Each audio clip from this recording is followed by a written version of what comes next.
Hello and welcome to a Primero Edge production for using administrative reviews for North Dakota. North Dakota is calling this system SOARS, which stands for Schools Online Administrative Review System. Today we'll be covering some important information about reviews as well as how you will use the system to communicate information about your review to the state. As you can see on our list of objectives, we have quite a few topics to cover today. We'll start with the very basics of how the system works, then go over more specific examples. We've chosen to present this information to you as a recording to relieve stress. Don't worry if you don't catch every detail.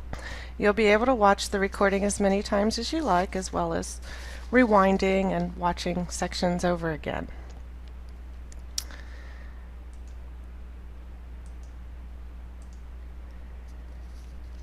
The email that you received containing the link to this video is shown on the screen. The website to access Primero Edge will also be contained in this email, and I just put it on the screen right here for now, but it will be in the section close to the username and password. So I've enlarged the website name here so that you'll have an idea what to look for. And you'll see that your username and your password is also contained in this email. Clicking on that Primero Edge link will bring you to the screen in front of you now that has the username and password fields. And we do suggest that you either bookmark this link in your browser or create a link on your desktop so that you can easily access this at any time. So you'll put in your username and password that were provided in the email, and the first time you come into the system you'll be required to change your password. You'll see a screen similar to the one that's in front of you now, where you'll type in your new password twice, and this will allow you to get into the system. And this is a good idea because you'll notice that the password that is provided to you is usually a little bit difficult to remember, and changing your password allows you to put in one that you can more easily remember. So at this point I'm going to switch over to my live system. And the page you see before you now is my training system, so it will look just slightly different from your system, but all the functionality will be the same. So you can see I've put in my username and password, and I'm simply going to click Login. When I first come into the system, I'm taken to a page called the Dashboard. Now I can get back to this page at any time by clicking on this dashboard link up at the very top of the page. The dashboard contains both announcements and messages that you'll want to keep an eye out for, so just look for new ones that pop up to make sure that you're getting all the information that you need that's being sent to you through this dashboard. To open up a message, you'll just simply click on the link, and that will pop up a box for you so that you can read additional information that has been presented to you. You can also print this if you like to save these sorts of things for your records, but they won't go away until an expiration date, so this will remain until it hits an expiration date that was set for the announcement. Up at the top you'll also see a My Profile link. If you click on this, you'll see that you can go to this area to change your password. You can also select a theme, which is basically a color scheme. Now there are several different ones, and you might just play around with that to kind of familiarize yourself with the system, and also to see if there may be one color scheme that's easier on your eyes or just more pleasing to you. That is one way to kind of get used to the system. There's also this log out button up at the top right. You'll notice too that there is a green icon up at the top called Amigo, and this is the Primero Edge help tool. If you click on this and type in what you're trying to accomplish, So like maybe I want to send a message, then it's going to pull up a link here that you can click on, and then Amigo will walk you through accomplishing that task. So Amigo is very handy if you are not sure that you're performing all the steps to a task, or if you completely forget how to do something, then Amigo can help you walk through that. And Amigo will also pick up exactly where you are in the system. So if you've already gotten through part of a task, then Amigo will start right where you are and continue forward with what you need to do next. So it's a good idea to get in the habit of using Amigo if you get stuck, or if you just need some peace of mind that you're actually accomplishing everything that you're setting out to accomplish. I'll close that. And the next thing we're going to do is go over to this reviews section. Now you'll see a couple of tabs across the top here. Each one of these is a module. Let's actually talk about teamwork for a minute. Teamwork is where you can record your professional standards. Now if you're being reviewed, you will need to log your professional standards, and teamwork is one place that you can do that. There is a video in Amigo that will show you how teamwork works. So if you go here to Amigo and click on Library, you'll see Teamwork, and under Teamwork you will see a webinar called Teamwork for Professional Standards. And so if you do choose to track your professional standards using this tool, then you can familiarize yourself with it by watching this webinar at some point. Now the professional standards will be checked during your review, so make sure that if you're not using Teamwork that you are tracking them somewhere. Next we're going to click on the Reviews tab, and you'll notice that it turned white up here so that we can see which section we're working in at any time. The way the system works is that you'll see a darker colored header. In my example here it's blue, and if I click on that, it will either shrink or expand the functions underneath. So if you come in here and you're not seeing what to click on next, make sure you click on one of those headers. I'm going to click on My Reviews, and this will pull up any reviews that I have access to that I need to address. Now here you'll see that the one for the 2016-17 year was canceled. You'll see the status over here. And so we're actually going to look at the 2017-2018 administrative review. And we can access that, and that's probably all you'll see when you go into yours. You probably won't see a canceled one at this point, but you'll see any previous ones as you use the system longer, and you'll see the current one that you'll need to work on. So I will access that review by clicking on this link that says Administrative, and this will take me to the home page for the review. Now you'll notice that the site selection worksheet was submitted by your reviewer already, so you will not need to do that. You'll also see that there is some information on this page.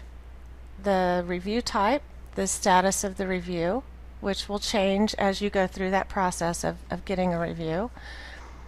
You'll have contact information for your lead reviewer. So here we have Gus Toddler and a phone number and email. So you will always have that information to contact your reviewer should you need it.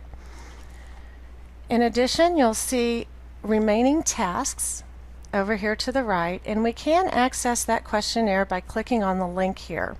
But we're going to actually move across the tabs up here at the top by General Info so that we can just kind of take these in order. Now before we move on to the Correspondence tab, I do want to point out that there is a review schedule here that will show your key due dates for different pieces of the review. So our off-site portion of the review is the only thing that has been scheduled so far in this particular review. It has a due date of 9:30. So if I keep an eye on this, I'll see new reviews added to or new schedules added to this as my reviewer puts them in. For example, when we schedule the on-site visit, then that will be put into this schedule so that you'll be able to come to this area and remind yourself of exactly when that on-site visit is going to be. Let's move now to the Correspondence tab. So I'll do that by clicking on this tab next to the General Info tab. As you go through your review, you will receive different letters from your reviewer. I'm going to pull up, normally they will display down here along the bottom, so you'll see the off-site notification letter and you'll be able to view it and pull it up here. In my training system it's not showing, so I'm going to pull up the off-site. Here's an example of your off-site notification letter. Will be addressed to you, and it will give you some information about which site has been selected for your on-site meal observation, as well as a little bit of additional information which you'll be able to read once you get that letter. I just wanted to kind of show you an example here of what that will look like. Okay. Now, as I said, those notifications will show up here in your system, and you will be able to pull those up and view them as you go through your reviews. So if you misplace one, you'll be able to find that information here. There will also be a little number after, in parentheses here, for each of the letters, for how many letters that have been sent out to you, so that you can make sure that you've read them all. There's also a section here for messages. The messages section will be used to send correspondence to your reviewer. Now you'll see down here at the bottom that there's also a send as email option. Your reviewers will be using this option, so every time they put a message in the system here, you will also receive an email. Now what we'd like you to do though is, instead of responding to that email, we want you to come into this system and put any new messages to your reviewer in this section so that we can track all the messages in one place that are going to and from your reviewer, that are going back and forth. So here I can type in my message.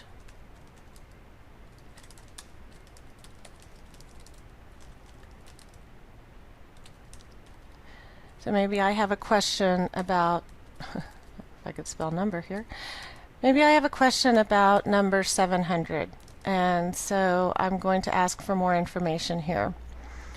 Now this is called a rich text box, so if I want to, I can bold some of the information, or I can change the color of the font.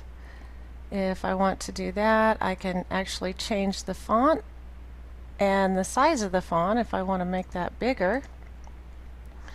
And there's also a way to add a hyperlink if I want to link to something outside the system. Okay. Once I click send as email, that will make it go to my lead reviewer, and then I'm going to click send.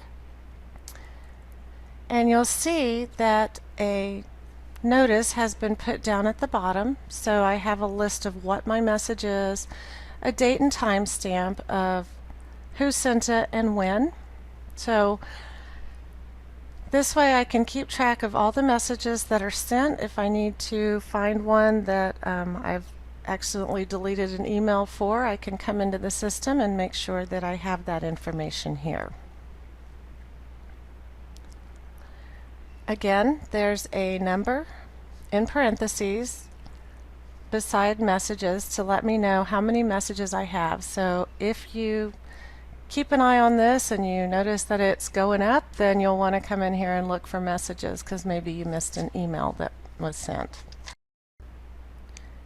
Next, we're going to go to the most important section of a review, and that is this questionnaire section. So I'll do that by clicking on the tab You'll remember there was a link on the General Info tab that would also take us directly to this questionnaire. We can search by form.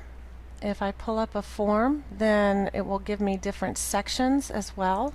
So maybe I pull up the nutrition and meal compliance, and then I will get the school that I need to fill this out for, and then I will get different sections. So for example, I will get the Dietary Specification Assessment Tool, or DSAT. I can pull up the entire form by clicking Apply here and fill that out.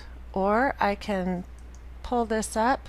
I can pull up just the Offsite Assessment Tool. Remember to click Apply each time.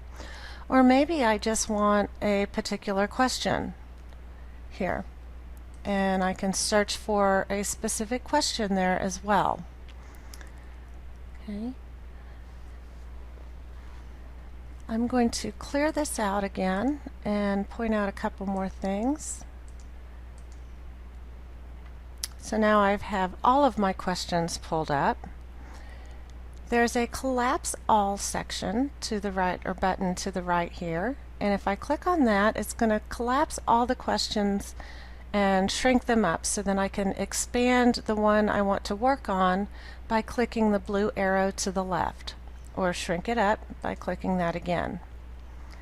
Now if I scroll down to the bottom of the page, I'll see how many items I have, and as I answer them, I can sort and pull up just the ones that are not submitted so that I can see how many I have left if I want to do that. In addition, I can scroll down here and I can move through the pages at the bottom with either the numbers or the arrows, and I can make my page size larger. So if I want to show 50 on a page, then I can click that 50 and show more questions on a single page. Now let's go next to submitting a question, and I'm just going to open up this first one here, and actually I'm going to open a different one. Let's open up let's go back to that 700, and you'll notice that I don't have to put in a form name to pull up this number. And we'll answer this and put in comments if we want to. It's not a required field. Down here at the bottom, you'll be able to save this if you have other changes that you need to make to it. Or you can cancel it if you want to clear out all the information that you've put in there and start over again. Once you click this Save and Submit link here, you will not be able to edit this question anymore, edit your answers. So make sure that you have all the information in there that you want to put in there before you click that Save and Submit button. You'll also notice that you can add documents to any question. There are 0 documents attached right now, but as we add documents, then this number will go up, of course, as well as the number on this Documents tab. So every time you add a document to a question in the questionnaire, it will also show up in this area here for the documents. So I'm going to show you how that's going to work as well. We're going to click the Add button, and here I'm going to upload a file.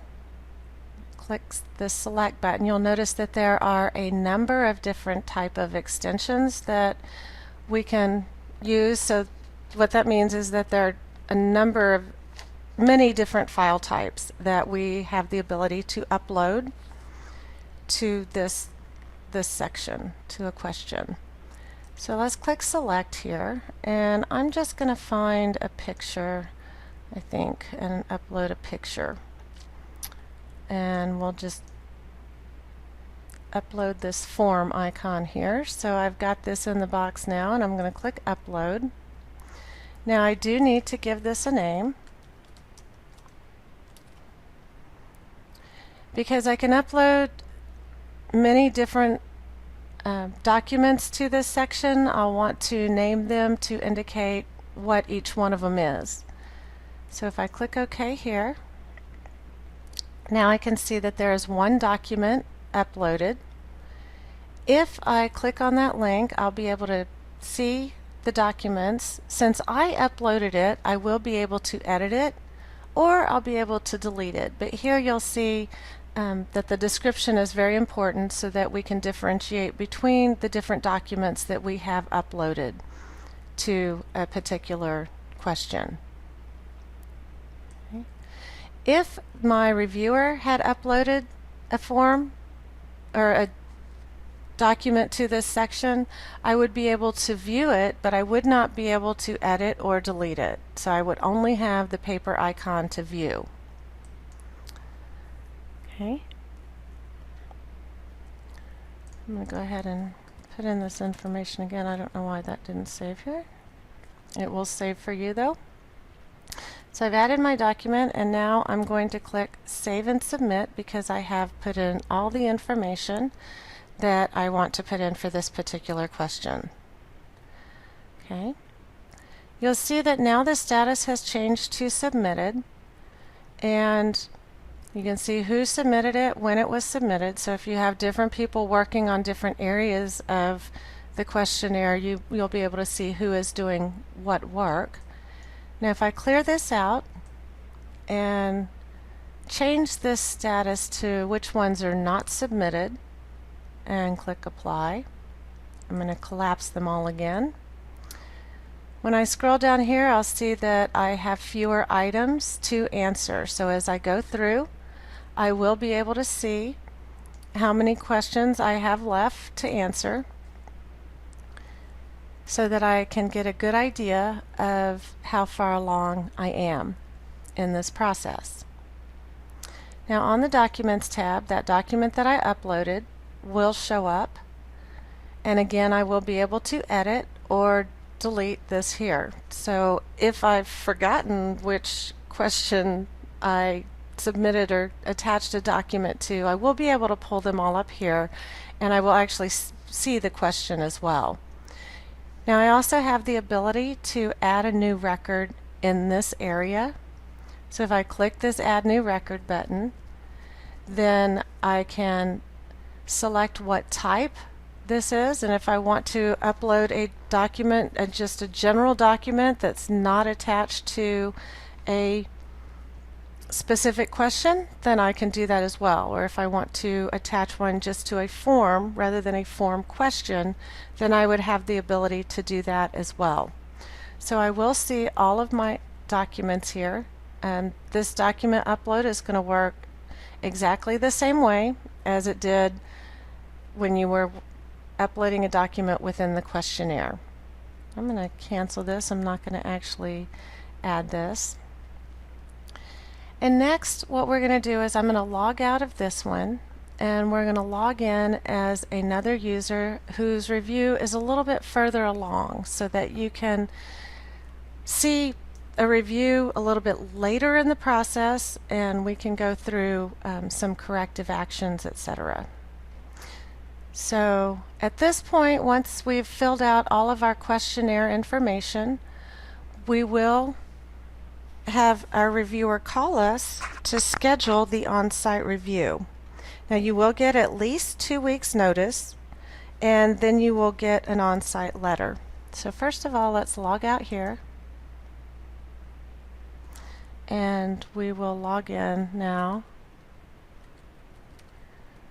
as a different user. Okay, so we are going to click the Reviews tab again. We're going to access this review exactly the same way that we accessed the other one. Here we'll see that we have additional schedules under our review. So we have an on-site schedule, because that has been scheduled now. I actually put in both the corrective action due dates and the on-site review at the same time for this one, but of course they're going to go in the order that you would expect. So you would have your on-site review first. During your on-site, both technical assistance and corrective action will be discussed, and you will receive a notification for your on-site. So let me pull that up and show you what that's going to look like. Here's an example of an on-site confirmation letter, which you'll receive once you have that scheduled with your reviewer. This will give you, again, a little bit of additional information that you may need in order to prepare for your on-site. Okay.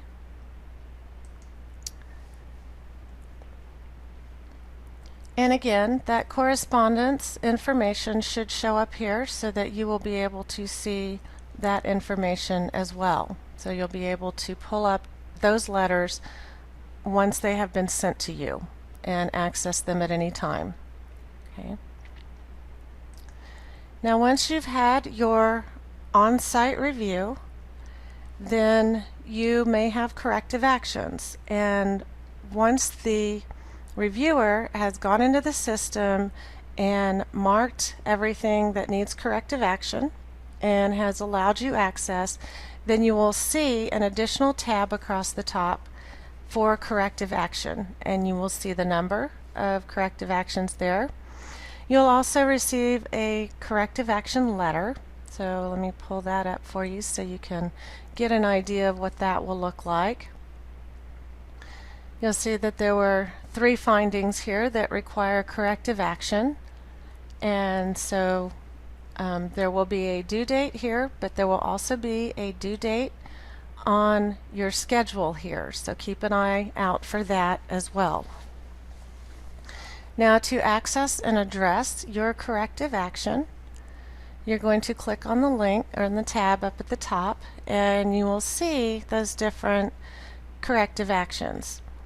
When you first come in here, the status for all of your corrective actions is going to be flagged. So the ones that say flagged are the ones that will need your attention first. So we can access that corrective action by expanding the blue arrow to the left-hand side. You'll see a preview of the question as well as whatever answer you put in and any documents that are attached. And then you'll be able to also see information on why something was flagged for corrective action. Here you'll enter and submit your corrective action plan.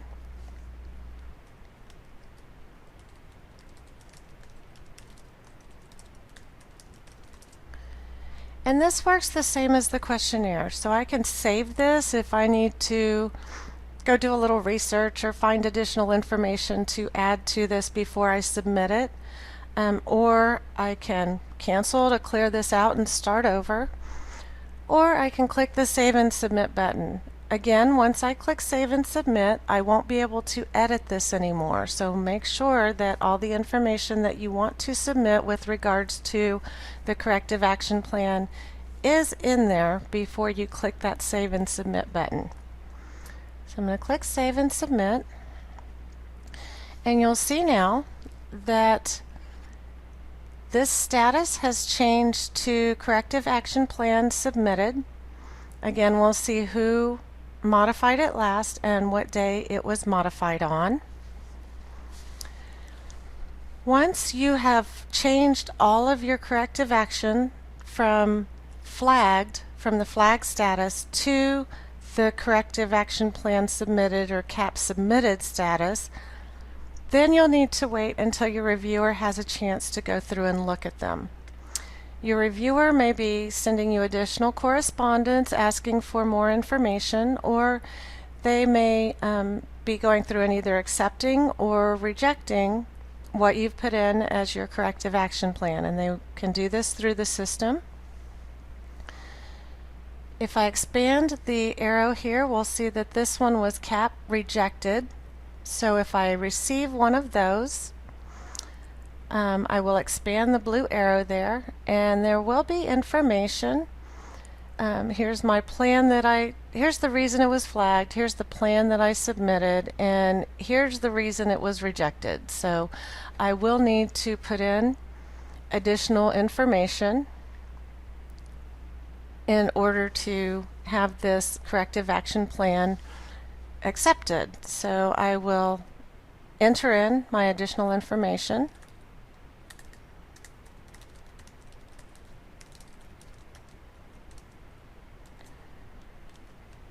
And this will work the same way as the other. I can save, cancel, or save and submit. I could also even attach documentation at this time if I had some additional information I wanted to attach. And I'm going to save and submit this. Okay. This will put this back into the CAP submitted status. So again, it will need to be looked at by the reviewer, and the reviewer will either accept or reject this for further information.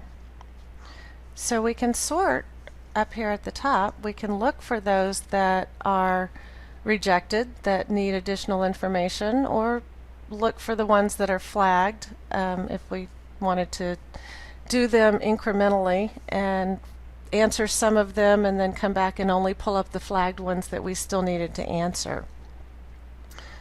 Okay. Here I can see that there is also one that was accepted, which we're hoping all of them will be. And so if I go in here to this accepted one, I can see the status here as CAP suggests accepted, and down here we'll see that the corrective action plan was actually accepted. Now after all of your corrective action plans are accepted, you will receive a results letter. Hopefully you won't have any corrective actions, and in that case you'll receive a letter that says that you had a perfect review, and that's what we're all going for. But you'll also, if you do have corrective actions, once everything has been accepted and your reviewer has gone through and finalized the review and assessed any kind of fiscal action, you would get a letter indicating or providing you with that information as well.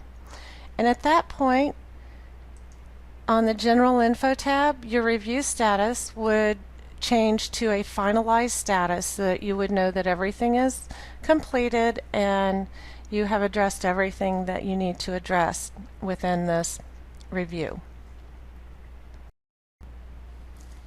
This concludes our short video on using Primero Edge for reviews, or the North Dakota SOAR system. If you have any program questions or concerns while using SOARs, please call or email Linda Schler. Her email and phone number are listed on the screen you see before you. If you run into technical questions while using SOARs, please feel free to email or call our customer care department. Our email and phone number is listed on the screen in front of you. We would like to thank you for taking time out of your day to learn the review system. And hope you have a wonderful day. Thank you. This concludes our short video on using Primero Edge for reviews, or the North Dakota SOAR system. If you have any program questions or concerns while using SOARs, please call or email Linda Schler. Her email and phone number are listed on the screen you see before you. If you run into technical questions while using SOARs, please feel free to email or call our customer care department. Our email and phone number is listed on the screen in front of you. We would like to thank you for taking time out of your day to learn the review system. And hope you have a wonderful day. Thank you.